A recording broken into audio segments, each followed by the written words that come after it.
Dober dan, lepo pozdravljeni v imenu založbe UMCO in lepo pozdravljeni v knjigarni Mladinske knjige na Trubarjevi, kjer bomo danes predstavili novo knjigo naše založbe Ujetniki v mreži. Njen avtor je dr. Ali Žerdin. Prvotno je bilo mišljeno, da bi ta knjiga išla šele mogoče nekje po poletju, ampak smo potem v založbi po pregledu besedila, ki nam ga je Ali poslal recimo približno 2 meseca nazaj, ugotovili, da je tako aktualna in tako tudi dobro napisana, da nimamo kaj odlašati z izidom, in smo pohiteli tako, da je v tem družbeno aktualnem času že prišla pred dobrim tednom na knjižne police. Ali v tej knjigi obdelal 10 oziroma 11 zgodb raznih tipov, variant, vidikov v mreži, nekatere se tičejo slovenskega, nekatere pa svetovnega prostora. Jeseni bomo v bistvu na tem omrežju izdali še eno prevodno knjigo, in sicer od Nila Fergusona Trg in stolp, ki se bo lepo na to navezovala. Tudi Ali se je okoli nje pozitivno izrekel. Da pa jasno, mogoče bo še kakšen bluf prispeval. Da pa ne bi jaz kradel čas mojima sogovornikova, pa prosim dr. Janeza Markeša, ki bo danes povezoval ta pogovor in je včeraj o knjigi že napisal eno dobro recenzijo v književnih listih, da se skupaj z njim in z avtorjem potopimo v svetu mreži, ne, in vidimo, kam bomo prišli. Prosim. Hvala za besedo. Prav lep pozdrav vsem. Hvala, ker ste tukaj in hvala, ker si knjigo napisal, ne. Dobro knjigo sem hotel reči, ne. Jaz sem res prebral, se je v redu, kolega jo bom prebral in tako naprej, ampak dejansko me je navdušila. Dejansko je knjiga, ki se stopnjuje, ki je do konca, ne. Dobro, bo čez debato to vse razsvetlila pa osvetlila, ampak tisto, kar prvo stvar, ki bi te jaz vprašal, bo kar šla v debato, ali pa jaz bi tebe kar spraševal, ne.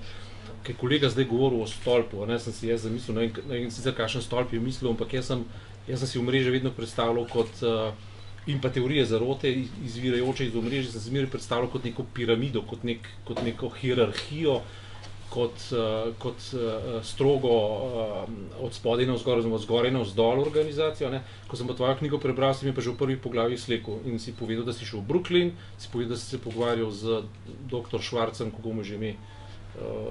Michael Schwarz, ne, povedal si, ne, napisal si, da se on ukvarjal z strukturo omrežij kot policentrično, kot ne piramidalno strukturo, ne. A je tebe to takrat presenetilo, ker je prišel prvič do teh?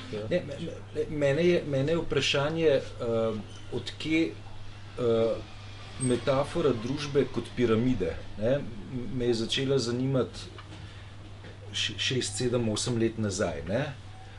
Oziroma, zakaj družbo opisujemo kot piramido, ne.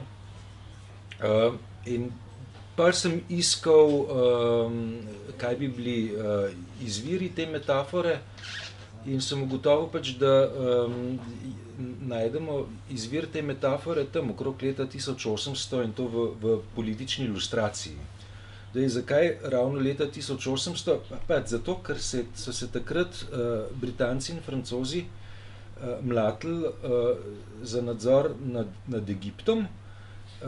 Hkrati so bili popotniki, vojaki, raziskovalci, zgodovinarji, plenilci in tako naprej fascinirani nad to piramidalno lepoto, ki se jo tam ob Nilu videli.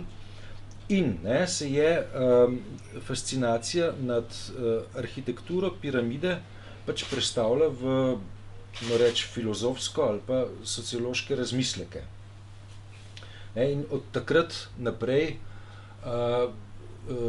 se ta metafora piramide pravzaprav vceplja v razumevanje družbe. Ni pa rečeno, da nam ta metafora v resnici pomaga razumeti, kaj družba je. A je družba res to? Mogoče pa ni, ne? Mogoče pa družba bolj strukturirana, tako kot se je v času centralnega komiteja rekli, ko se ni tako zamegljevali z metaforami, se pravi, da tisti, ki ima moč in oblast, je v središču, ne, se pravi centralni komite, ne, vse ostalo je pa organizirano okrog tega. Ne.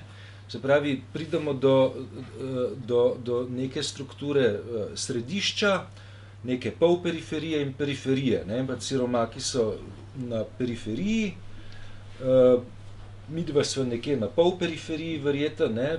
Središče je pa tako, verjetno v to smer, ne. Nekam tja, proti banki, parlamentu, tako dalje. Mi smo pa hkrati, ne, je pa tako, ne, da pač Slovenija je pol periferija svetovnega kapitalističnega sistema, ta metafora središča kapitalističnega sistema pa periferije, oziroma ne metafora, ampak opis, ne, je pa znan iz teorije svetovnega sistema, ki je v 70-ih letih prejšnjega stoletja Wallerstein postavil. Ne. Mislim, kar me je pravzaprav na nek način fasciniralo, če nadaljujem to metaforo, je tisto, kar si ti pokazal prek Rockefellerja, ker njegova moč pravzaprav ni bila v tem, da je na začetku obvladoval ves kapital ali karkoli podobno, čeprav je oljno industrijo, čez katero potem enormno, sramno obogatel. Ampak da je bila njegova moč, govorim zdaj že njegovega sina tudi, in njegova pač v vedenju in obvladovanju informacij in v dejstvu, da je znal biti v ozadju in opazovati. Zelo podobno, ne vem, si to omenil, ampak zelo podobno je bilo v Firencah, za časa Medičejcev, ker so imeli doktrino, da nikoli se ne postavijo v ospredje in ne grejo na oblast, ampak nadzorujejo socialne tokove. Se pravi, prvo, kar je postavljajo ekonomijo, in drugo, v bistvu spostavljajo kulturo. Medičejci so imeli še par takih omrežnih pravil. Se pravi, eno je bilo, glede na to, da je takrat bilo ključno omrežje strukturirano okrog družinskih vezi. Se pravi, prvič, nikdar ne poroči svojih otrok s tistimi, s katerimi delaš biznis. Se pravi, dajmo biološke povezave ločiti od poslovnih povezav, in drugič, nikdar se ne poroči s sosedom. Zakaj? Zaradi tega, ker je dobro, če te poročne vezi postaviš nekoliko širše po mestu, ker sosedje so preveč podobni. Tako da so Medičejci nedvomno zaradi tega, ker so na tak umen način svoje familiarno omrežje vzpostavljali, tudi postali ključna družina tega prelepega mesta. Zdaj se ne morem zadržati. Mislim, da bom to do konca nekako probal speljati pa zblefirati, ampak ključno vprašanje ti postavil. A samo omrežja, tako kot jih popisuješ, tako jih tudi razumeš, označuješ za nekaj dobrega, za nekaj slabega? Ali za nekaj neutralnega? Jaz predvsem postanem strašno nervozen, ko nekdo misli, da bo vse slabe stvari v skupnosti pojasnil s tem, da reče, omrežje. To se je pa zgodilo zaradi omrežja. Naslov Ujetniki omrežij med drugim govori o tem, da izven omrežja ni ničesar. Smo vsi v nekih omrežjih. Zdaj, a je to familiarno omrežje, a je to omrežje prijateljčkov, prijateljc. Meni ga je vse prav lepo pozdravljam. A je to omrežje sošolk in sošolcev z gimnazije, z fakultete. Ali je to omrežje naših poslovnih sodelavcev. A je to morda omrežje neke solidarnostne iniciative. Vsak človek ima ene 5-6 identitet in z vsako svojo identiteto je v nekih 5-6 različnih omrežij tako ali drugače vpet. Torej, če nekdo reče, nekaj groznega se je pa zgodilo zaradi omrežja, ne pove nič. Zaradi tega, ker pač določena omrežja so zločesta, so maligna, so bolj maligna, kot si predstavljamo, nekatera so pa taka, da pravzaprav pomagajo preživeti, nam pomagajo izpeljati pozitivne družbene spremembe. Ti se potem v njih izražaš deskriptivno, ne? Jaz bom provokativno rekel, jaz sem enkrat zračunal, čisto resno govorim, se ne zafrkam, sem si enkrat zračunal, čeprav jaz sem rojen leta 1962, ne? In sem si zračunal, da sem dal roko Hitlerju, ne? Neposredno. Neposredno, ja, seveda, posredno, Ja. v omrežju, ne? Koliko korakov si rabil? Ja, ne veliko, ne? Na koliko si jih rabil? Ja, ne vem, moja mama je bila internirana v Nemčijo, v Neresheim, a ne, in tam je verjetno dala roko nekemu... Jaz sem zračunal, koliko sem rabil, ne? Koliko, ja. Ja, 2, ne? Pravi, general Dolničar, ne, je dal roko generalu von Leru, Ja. ki se mu je predal, ne? Ja. Von Leer je dal roko Hitlerju, ne? Ja. Sem videl sliko, sta bila Ja. skupaj slikana. Z Dolničarjem sem jaz tudi kavo skup pil, pa kakšen intervju naredil v življenju. Ne? Ja. Ne? Tako da do Hitlerja in do Stalina imam jaz 2 roki, ne? Ja. Vmes. Zelo malo, ne, v bistvu. Ok, zdaj pa se še enkrat vračam, ne, kako pol vrednotati omrežje. Zdaj, mislim, 3 roke do 3 roke Hitlerja. že druga Če Dolničarju Ampak misli, kako da. zdaj pol, zdaj iz te metafore ali kakorkoli mislim, iz te zgodbice, ne, kako vrednotati torej omrežje, ne? Se pravi, na eni strani lahko, zdaj, če delaš teorijo zarote, potem lahko dokažeš popolnoma vse, a ne? Ta stvar postane neexaktna, ne? Ja. Kako jo pa storiti egzaktno, ne? Dej, tako je, ne, prvič, ključno vprašanje je, katere povezave v skupnosti so v določenem zgodovinskem obdobju dominantne. Ne? Ja. Okay, ne, sva prej Medičejce omenjala, to je bil čas, ko so bile ključne povezave, neke biološke povezave, familiarne, rodbinske vezi. Ne? Danes so bolj pomembne, po mojem, ne, neke povezave, recimo, ki so v svetu posla. Pa ne to, da nekdo dela biznis nekom skupaj, pač pa, da skupaj ljudje sedijo v upravnih odborih. Ne? Dej, to ni moja teorija, to je neka prevladujoča teorija raziskav poslovnih omrežij v zahodnem svetu, se vleče tudi proti Kitajski. Ne? Kje sva zdaj? Ostala se v kvalifikaciji moralni kvalifikaciji. Kaj je pomembno? Ne? Pomembno je izbrati kriterij, ki je skrajno strog, Ja. ne da jaz nekoga poznam, ne da sem z nekom kdaj kavo pil, ne da sem se nekoč z nekom rokoval, pač pa je treba pogledati čim bolj, oziroma treba vzeti stroge kriterije. Najstrožji kriteriji so praviloma pravno regulirani. Ne? Familiarne povezave so bile in so še, ne, pravno regulirane. To, kjeri ljudje so skupaj zavedeni v poslovnih registrih, ne, je tudi nekaj, kar je pravni kriterij. Te vezi imajo učinke, ki so globlji. Ne. Tukaj ne gre več za to, da na hiter nekaj rekonstruiramo, kdo koga pozna, pa kdo je kdaj s kom kavo pil, pa kdo je kdaj koga grdo pogledal ali mu pomežiknil. Ne, pač pa gre za kriterije, ki so ovrednoteni v letnih poročilih, sodnih registrih in tako naprej. Ne. Se pravi, če se lotevamo analize omrežij vsaj približno resno, potem je treba vzeti v roke skrajno precizne kriterije in potem na tej osnovi rekonstruirati neke izseke. Tukaj ne gre za to, da bomo zdaj lahko rekonstruirali neke celote. Skušamo rekonstruirati izseke in če je pač analiza približno dobro zastavljena, bomo potem dobili tudi neke slike, ki so relativno relevantne. Ne? Dej, spet si ne moramo predstavljati, da kompleksnost družbe lahko ob pomoči nekih računalniških pomagal rekonstruiramo v celoti. Ne? Te samozavesti še ne moramo imeti. Ne? Lahko pa neke stvari rekonstruiramo. Ne? Lahko rekonstruiramo, ne vem, ne?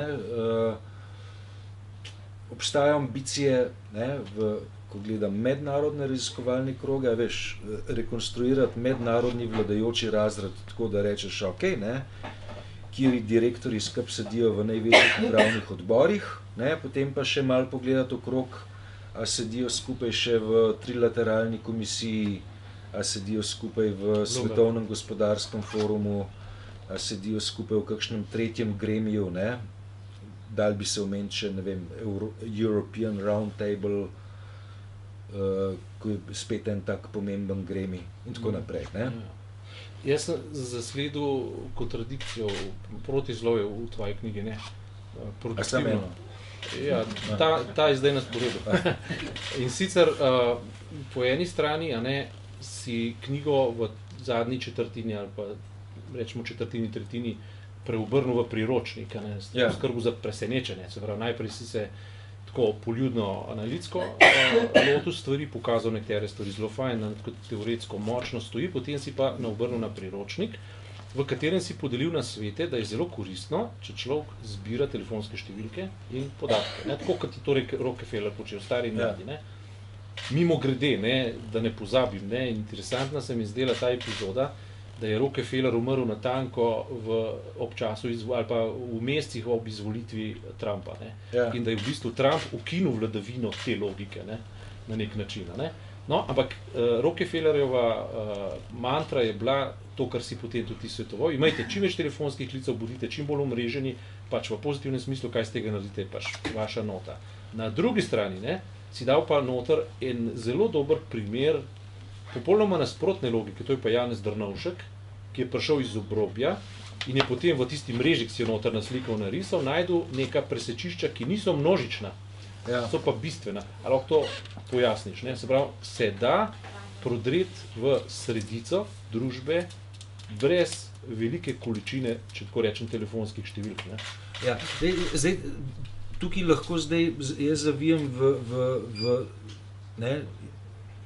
v teorijo o mreži, ne? Okay, pa je ta teorija v zadnjem poglavju, ki ima malo šaljiv naslov, se pravi priročnik za samo pomoč. V resnici je to ena taka mala prevara potrošnika, ne, da potrošnik kupi priročnik za samo pomoč, ker to potrošniki v knjigarnah najrajši kupujejo. V resnici je pa tam je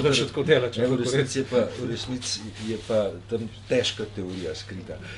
Tako, pri teoriji omrežij sta, ko ne rečem, da ne bo prekompliciran, sta dve različni meri središčnosti. Ne? Ena je mera, ki nam pove, kdo je neke vrste most, mostišče med različnimi akterji ali pa skupinami akterjev. Ne? Druga mira je pa mira, ki išče, kdo je dejansko najbolj v središču. Ne? Pri Drnovšku je šlo za to, da je bil na robovih večjih svetov, in sicer govoriva zdaj o letu 1989. Ja. Drnovšek je bil leta 1989 na robu Zveze socialistične mladine, ki ga je predlagala za kandidata za člana predsedstva SFRJ iz Slovenije. Bil na robu gospodarskega sveta, ker je bil predtem bil je direktor Ljubljanske banke Trbovlje. Ne? Bil je na robu neke nomenklaturne omrežne strukture, kajti bil je poslanec v zvezni skupščini. Bil je na nekih robovih akademskega omrežja, ne? Ker je pač 2 ali 3 leta preden je kandidiral za predsednika SFRJ, doktoriral na mariborski poslovno-ekonomski fakulteti.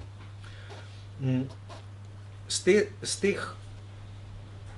4 različne svetove je lahko Drnovšek povezal v neko tako zanimivo zgodbo in se potem umestil v ta mostiščarski center, ne? Drnovšek je bil most teh različnih štorij, ne? Se pravi, alternativne politike, etablirane politike, akademske srenje pa gospodarstva. Na drugi strani bil pa Marko Bulc, ki je bil pa v centru nomenklature. A bil pa centra. Plus, ne, bil je še Lovc zraven, ne. In vendar, ne, je Drnovšku iz te pozicije 4-kratnega outsiderja uspel Bulca premagati, ne. Ja. Dej, ja, je šel Bulc marsikomu na živce tudi, ne? Ker je pač simboliziral nek politični projekt, za katerega je bilo leta 1989 že jasno, da je spodletel, ne? Vendarle, ne, Drnovšek je imel neko tako precej zanimivo omrežno držo. Če rečemo omrežno pozicijo pri Drnovšku, s tem ne mislim ne pozitivno, ne negativno, ne, ampak izključno deskriptivno uporabljam to oznako, ki pa jo je potem, ne, na nek tak zanimiv način uporabljal tudi v slovenski politiki, ne. Malo smo pozabili, ne, Drnovšek, ne, je recimo znal podpisati dve verziji iste koalicijske pogodbe, na eni strani s krščanskimi demokrati pa z Jožetom Pučnikom, na drugi strani z stranko demokratične prenove pa samim sabo, ne, LDS-om. Se pravi, dve enaki koalicijski pogodbi. Zdel se je, ne, njegovim koalicijskim partnerjem, da so ga okrog prinesli, v resnici je pa on samega sebe s tem postavil na točko, ko je zelo natančno nadziral informacijske tokove med vsemi strankami, ki so sodelovali v tedanjih koalicijah, ne. Tako da je imel Drnovšek tukaj tak zelo zanimiv talent za uporabo reči omrežja. Ampak ti si noter postavil model, grafičen model, zakaj je njemu uspelo, ne? Ja. In to se ujema za nekimi matematičnimi izračuni tudi, ne? Menda. Ja,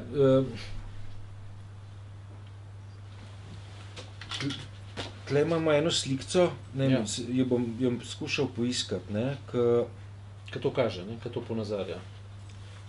Namreč, imamo hipotetično situacijo... Na koncu je. Ne, pa ni. Zigar. Imamo hipotetično situacijo, ne, v kateri, to je ta slikca, ne, na strani 137, hipotetično situacijo, ko imamo 9 točk in vsaka točka je lahko povezana s 4 drugimi točkami. Pravi, vsaka točka ima lahko samo 4 povezave. Zdaj, zdravo razumsko bi sklepali, da če je vsak lahko povezan samo s 4, potem so vse te točke enakovredne, ne? Imajo neko enako omrežno moč. Vendar, če gremo računati mero središčnosti glede na vmesnost, zdaj, lepo prosim, ne me sil, da definicijo povem, ker je prvič komplicirana in drugič ne znam je, ne? Če bi imel pred sabo računalnik, bi znal povedati, ne? Ampak, ne, ko merimo, v kolikšni meri je neka točka most in četudi so vse točke lahko četudi so vse točke povezane z enakim številom ostalih točk, je lahko ena od točk močnejša, ne? In to nam ta slikca na strani, ne, ta slikca to pove, ne. Pokaže za izpisanimi Če pa jo vidimo takole zvizualizirano, ne, nam je pa jasno, ne, ja, seveda je tale točka ta glavna, ne, ker je tako umeščena, ampak hkrati, ko to vidimo, spregledamo, da so tudi vse ostale točke povezane z natanko enakim številom povezav z okolico. Ne. Zdaj bom Pravi, je taka malo paradoksalna situacija, ko ne, veš, investiraš 4 enote dela v navezovanje svojih socialnih kontaktov, ne, in če se povežeš s 4 napačnimi ljudmi in če so vsi ostali povezanimi s 4 ljudmi, je vendarle eden od njih ta glaven. Se pravi, na ta način bi lahko družba bila determinirana na nek način. Ne? Takole bom probal vprašati. Recimo, zdaj imamo v Sloveniji neko omrežje, znotraj Slovenije in politične Slovenije so še gospodarska omrežja, družbena, idejna, ideološka, kakršnakoli, vsota nekih omrežij. Vsota teh omrežij je vpeta v neka druga mednarodna omrežja, ki so vpeta v mednarodna omrežja, čezoceanska mednarodna omrežja in pa seveda tudi v ekonomijo, v čem primeri recimo razdrt sporazum z Iranom včeraj. Ja. Zdaj pa te bom takole vprašal, ne? Iz teorije, mogoče malo morim, ampak zanima me. Če bi zdajle vse te parametre vnesel v računalnik, v ta program, ki sta ga izdelala Andrej Mrvar pa Vladimir Batagel, ja. A bi lahko napovedal izid slovenskih volitev zdaj čez en mesec?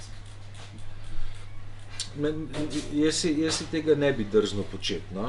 Zaradi tega, ker veš, v družboslovju je relativno enostavno biti pameten za nazaj, za naprej pa rajš ne, no? Rajš ne. Hkrati pa, ne, ko si enkrat pameten za naprej, ne, dobiš pa te strahovite manipulatorska orodja, kot se jim reče Cambridge Analytica, ne, ki skušajo, ne, zato ker imajo neko orodje, ne, pravzaprav pa zmanipulirati prihodnost. Ne, skušajo zmanipulirati prihodnost na način, da vplivajo na to, pravzaprav, kdo bo izvoljen, ali pa vplivajo na to, kako se bo izšel rezultat referenduma o izstopu Združenega kraljestva iz Evropske unije. Ne. Tako da so ta orodja so lahko tudi zelo česta, ne, zelo maligna, no, bom rekel. Ne. Zaradi tega je treba tako, to so orodja za zrele ljudi, prvič ne za paranoike, pa ne za psihopate, ne. Ok, včeraj si mi dal knjigo o psihopatih, ja. Ker sem jo prebral 50 strani že, v angleščini. Ja. No, in zdaj, ki si že glih omenil, mi pa, veš, zdaj omrežje ne bi bila egzaktna stvar, ne? Ja. Zdaj, tam noter sem pa prebral tezo, da se v družbenem angažmaju, ne, praviloma bolj angažirajo psihopati, preprosto zato, ker imajo notranjo potrebo, da se izkažejo, ne. Ali je potem mogoče tvegati oceno, da dominanto družbenih omrežij vlečejo psihopati? Lej, so zgodovinska obdobja, ko se to zgodi, ne? So pa obdobja, pač, ko so ključna omrežja pravzaprav tista, ki temeljijo na solidarnosti. Ne? A veš, študentsko gibanje, ne, ki praznuje 50 let, ne, je omrežje, ki je bilo vzpostavljeno na načelih solidarnosti. Ne? Če bomo šli gledati francosko revolucijo, se pravi neko zgodovinsko dogajanje, ki je temeljilo na načelih enakosti, svobode, bratstva. Tam je šlo za zelo kompleksna omrežja, ki pa so spet, ne, v ospredje dajala neka plemenita načela. Ne. Dej, so pa seveda zgodovinska obdobja, ko dominirajo omrežja, v katerih so tudi psihopati precej pomemben dejavnik, ne? In recimo dogajanje leta 2008, ne? Recimo dogodki povezani z propadom finančne družbe Lehman Brothers, so dogodki, ki so vodil finančno družbo Lehman Brothers, je celo za zelo prizanesljiva merila Wall Streeta veljal za psihopata. Ne? klicali so ga na Wall Streetu ljubkovalno gorila, ne. Dober, ne, so gorilam delali krivico s tem, ne.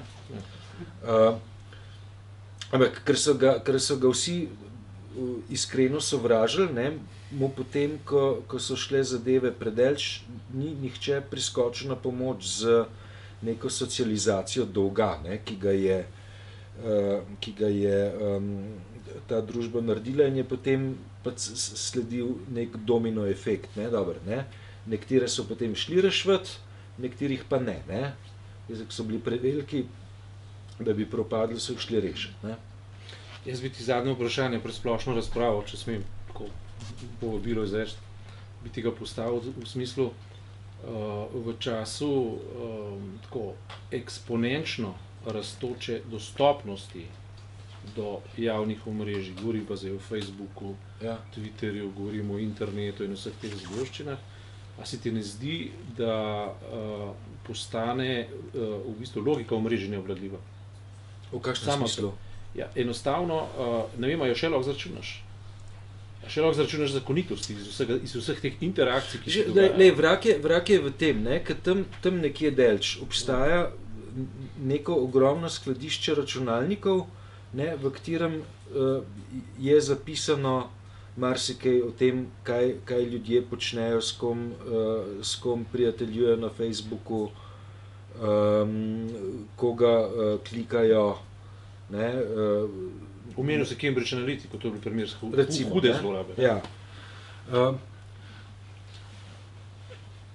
Tam ima človeštvo ima problem, ne? Pa zaradi tega, ker je preveč podatkov v nas skoncentrirano na enem mestu. Drugič je pa tako, da ti podatki dobesedno vabijo k popolnoma napačnim sklepom, ne? Bom povedal primer, ne. Meni je 3 mesece nazaj Facebook pisal, kdo so moji najboljši prijatelji. Ne? In mi je določil, da... Koga moraš imeti rad? Ne, povedal mi je, koga imam rad, ne. Ja, okay, ne. Z enim sem pred 30 leti košarko skupaj igral, ne. Videla sva se potem v 30 letih sam še enkrat, ne, sem mu dal en cajten, ki sem mu dal, ne. Potem še ne par, potem je pa rekel, ne, imaš pa največ skupnih prijateljev, imaš pa samo Tom Ruglem, ne. Založnikom, ne. To je propagandni trik. Okay, zdaj je Rugel je padel zdaj na drugo mesto, ker se je nekdo vštulil na prvo mesto, ne, pa je tudi izdavač, ne. Iz Beletrine. Ja. To je bilo napaka za let. Ta iz Beletrine je zdaj, Čander ima zdaj več skupnih prijateljev z mano, kot ti, ne.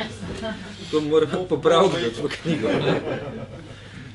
Nekaj moramo narediti, ne, še štepati skupne prijatelje. Ampak, ne tako, ne s Čandrom, ne s prijateljem Ruglem, mi dva nismo prijatelja, ne. Smo znanci, ne. Se poznamo, ne. Kakšno skup rečemo, ne, drugač v življenju prav zelo veliko piv nismo skup spili. Jaz niti ne vem, a ti pivo piješ, ne. Mogoče ja, mogoče ne. Ne, tako da... Ta stvar svoj domet. Hočem reči, ne, da ob neizmerni količini podatkov, ki jih Facebook ima v nas, so sklepi popolnoma napačni. Lahko, ne. Zavajajoči, in tudi zaradi tega toliko bolj nevarni, no. Ja, jaz se ti še enkrat ti čestitam. Hvala lepa. Knjiga je res dobra, jaz sem jo z užitkom prebral in mi je bilo žal, ker sem jo prebral, ki je bilo konc, to hotel reči, ne. In mislim, da sva en krog izčrpala, bi pa povabil, seveda, bi pa vas povabil, če Alja malo izzovete, ne, ker zdaj tukaj je na razpolago, ne. Imam jaz eno vprašanje. Ja. A je kakšna omrežna zgodba, ki recimo se imel še na zalogi, pa potem nisi vrstil v knjigo, ker ni bilo še do konca narejena ali pa... Ne, mislim, lahko bi recimo popisal zgodbo Maxa Soršaka, ne. Max Soršak je naš prijatelj, ki je par let nazaj umrl. Ne? Max Soršak je bil človek, ki je hkrati bil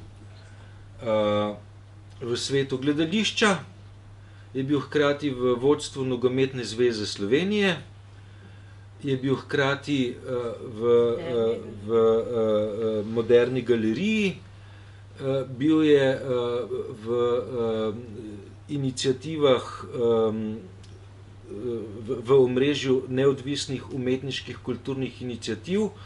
Ne? Skratka, Max Soršak je bil, kot je Esad Babačič napisal, vratar mesta, lahko mu pa rečemo tudi, da je bil libero mesta. Ne?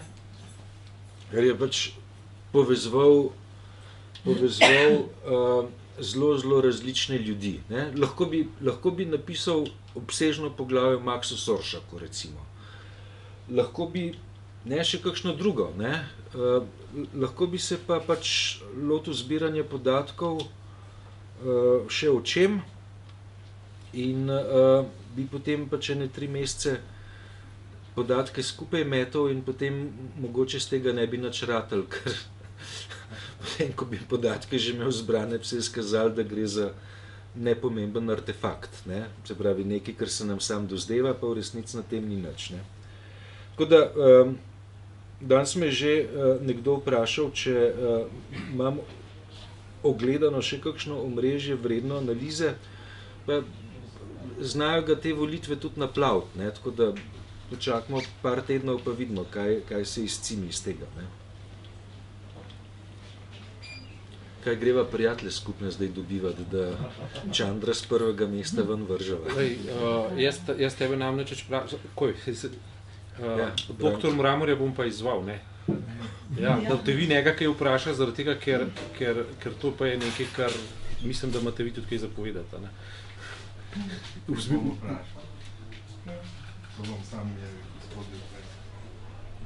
Jaz sem sam mislil se navezati na Maxa Soršaka in bi vprašal, kakšne razlike so med temi mrežami v velikih in majhnih družbah. Ja. Namreč Max Soršak je bil Mestric, ampak on je bil iz Maribora in je delal v Nemčiji, se pravi, ni bil tam Max Soršak. To ni ta Max Soršak, ja.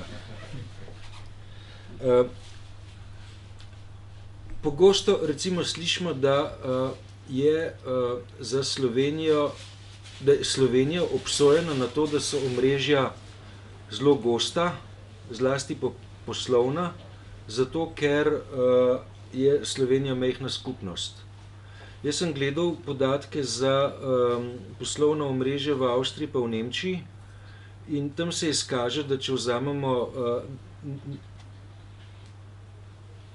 400-500 največjih nemških podjetij ali pa 200 največjih slovenskih podjetij, da je omrežje povezav med korporacijami v Nemčiji gostejše kot v Sloveniji. Ne? Po drugi strani v anglosaksonskem svetu, kjer je pravni red nekoliko drugačen, so omrežja nekoliko redkejša kot pri nas. Vendar spet ne toliko zelo. Ne? Se pravi, ta svet velikih korporacij je v zahodnem svetu, tudi na Kitajskem, relativno zelo tesno povezan. Ne? Se pravi, v gospodarskih elitah je omejeno število ljudi. Ne glede na to, ali gre za 70-milijonsko nacijo ali gre za 2-milijonsko nacijo. Ne? Tako da, tako kot za Slovenijo velja, da imamo igralce, ki sedijo v 3-4 upravnih odborih oziroma nadzornih svetih. V Nemčiji najdemo igralce, ki sedijo v 5, 6, 7 upravnih odborih in v ZDA najdemo igralce, ki sedijo v zelo velikem številu odborov. Prej si za Rockefellerja omenil, familija Rockefeller je imela svoje agente v praktično polovici največjih ameriških družb. Se pravi, 1000 agentov klana Rockefeller je bila tako ali drugače povezana z okolico. Ne? Zdaj, če rečem, oziroma 1000 povezav je obstajalo, ne 1000 ljudi, ampak 1000 povezav so imeli vzpostavljenih v času, ko je član klana postal podpredsednik ZDA, ne da bi šel na volitve. Ne?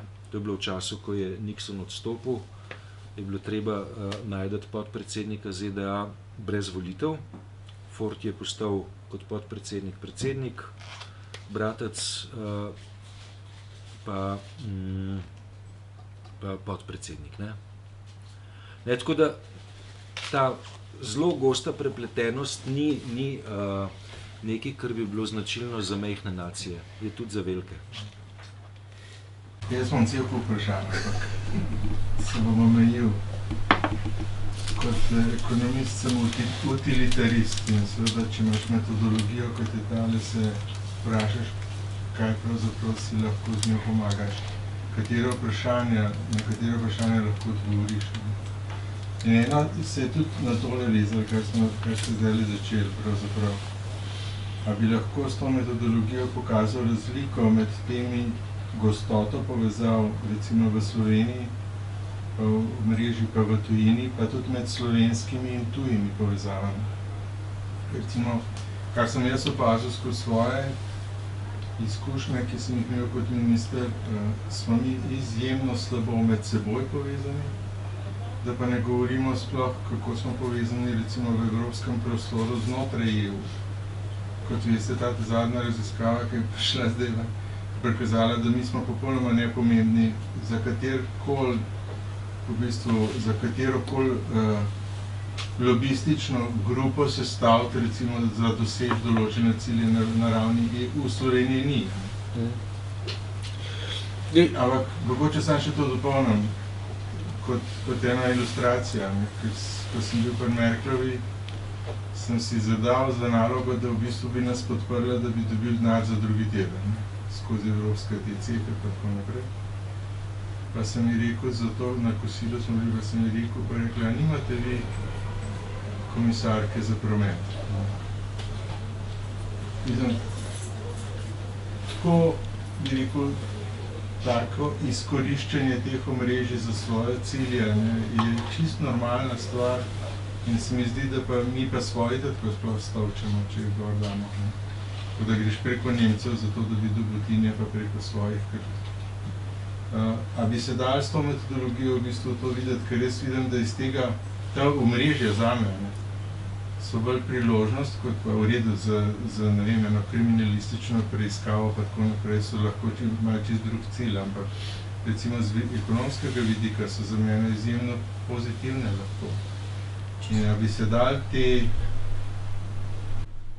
recimo kriterije tako nastaviti, da bi v bistvu dobil nekaj uporabnega ven. Ker meni je še eno vprašanje dodal še zraven ta kontekst. Ali kaj kriterije je eno mrežje dobro ali ni? Ker iz tega potem lahko izvira ali je uporabiti ali ne.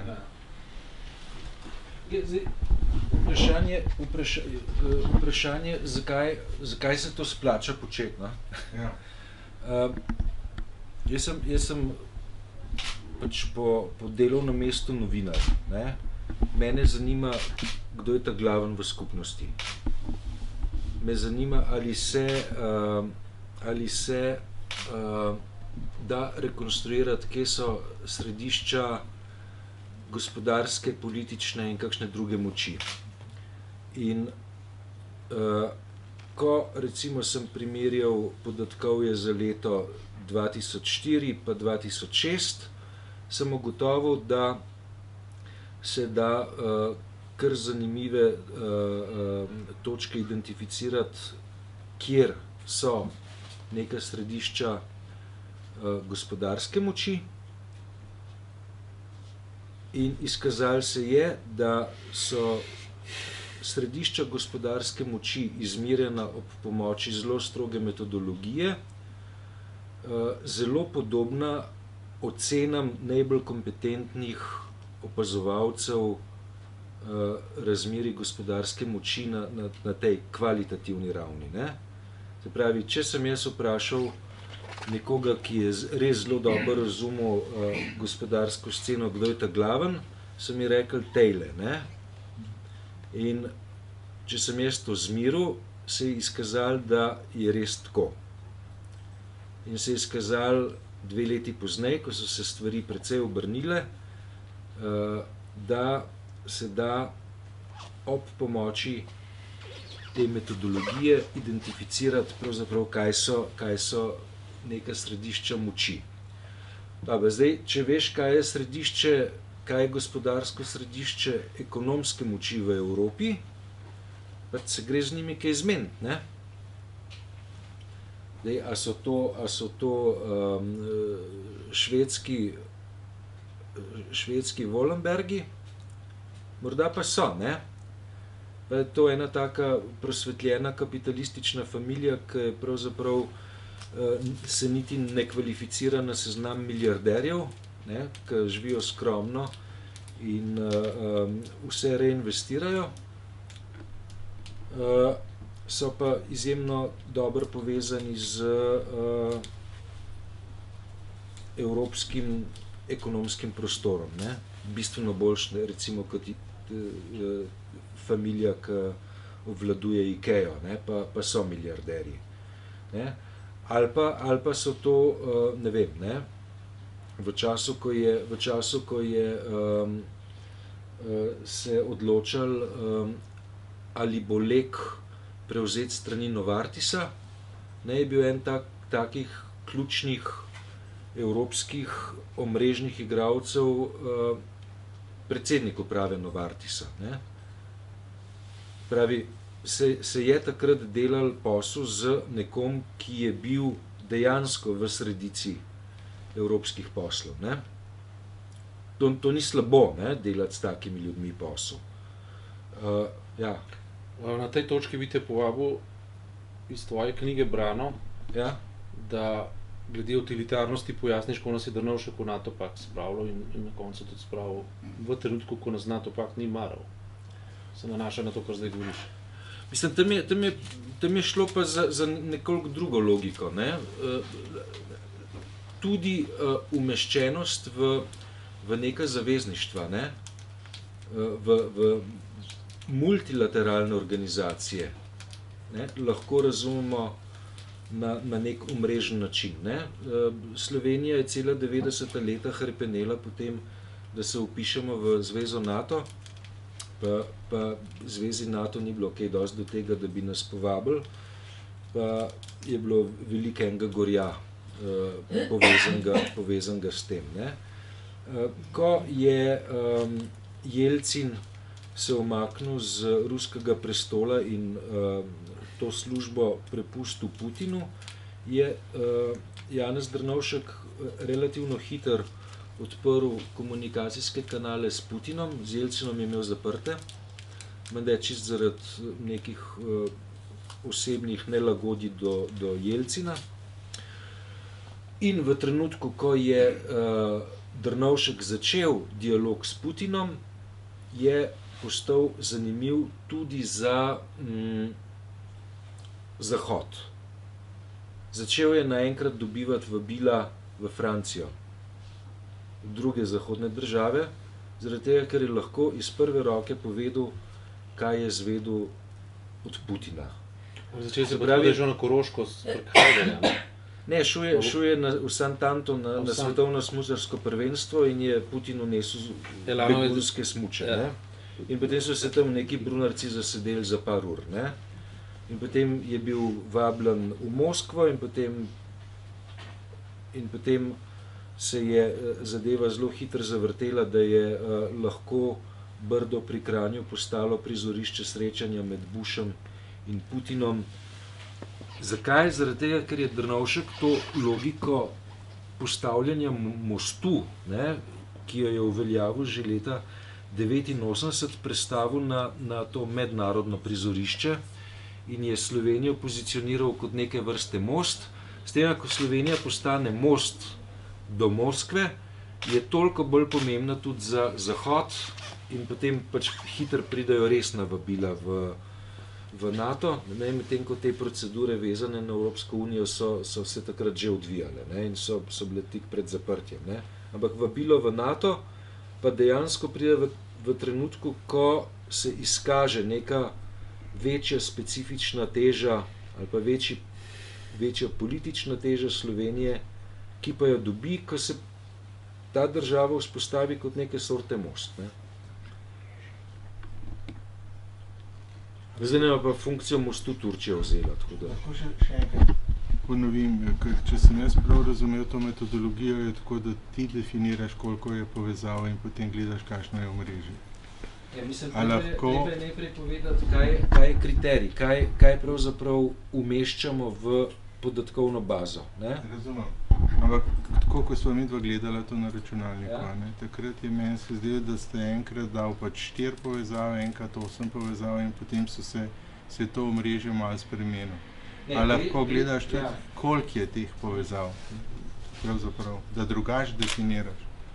Ne, gre za to, ne, da orodja, ki se jih uporablja ob analizi socialnih omrežij, omogočajo, da poiščemo najbolj goste dele omrežij, se pravi neka jedra, kjer so najgostejše povezave, lahko pa te kriterije nekoliko sprostimo, ne, pa rečemo, postavimo najprej izjemno strog kriterij, najdi mi vse, ki so povezani z ostalimi z 8 vezmi, pa rečeš v redu 6 ali več, ali pa 4 pa več. Ne?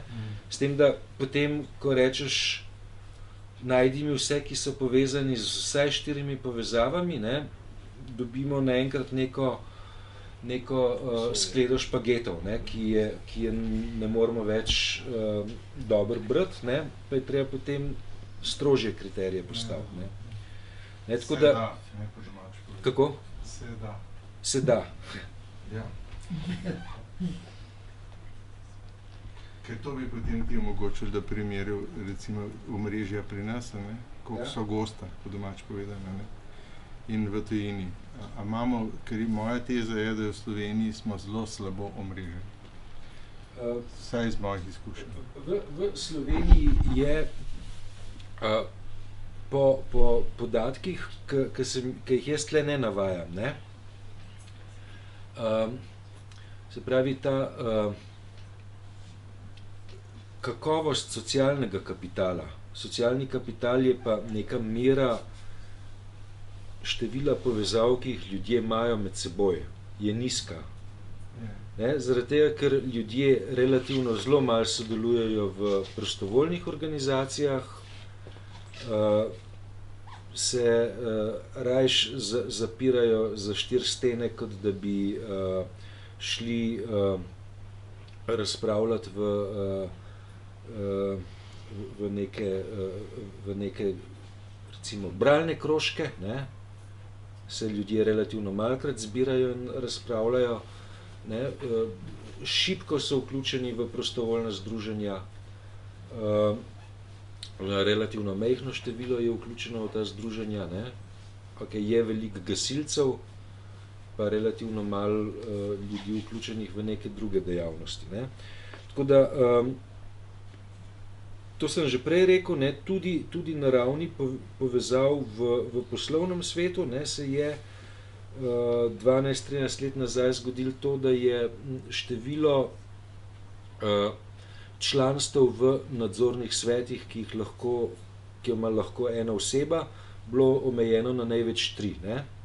Dej, če gremo gledati ključne gospodarske playerje na zahodu, pač ti sedijo v 4, 5, 6 upravnih odborih, ne? In delajo lahko samo to, ne? Da so se pravi, neizvršni direktorji v večjem številu, v velikem številu korporacij, 5, 6, 7. Ne? Pri nas je bilo to leta 2005 ali 2006 spremembo zakona o gospodarskih družbah omejeno.